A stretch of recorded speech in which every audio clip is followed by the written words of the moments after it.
Sa video na ito, tuturuan ko kayo kung paano ma-recover ang inyong Marina reference number kapag nakalimutan o hindi ninyo ito na screenshot. May dalawang option tayo para ma-recover ito.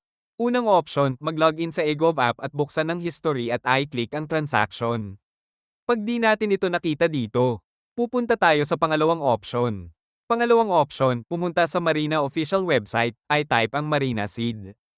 Pag nasa website ka na, i-click ang help desk chat, pagkatapos ay type ang how can I recover my reference number.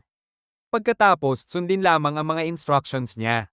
Sa dalawang option na ito, maaari mong mahanap o ma-recover ang iyong reference number upang maipagpatuloy ang iyong Marina transaction nang hindi na kailangang magsimula ulit. Kung nakatulong ang video na ito, i-follow o subscribe ka naman para sa iba pang Marina at government document guides at i-share ito para makatulong din sa ibang seafarers.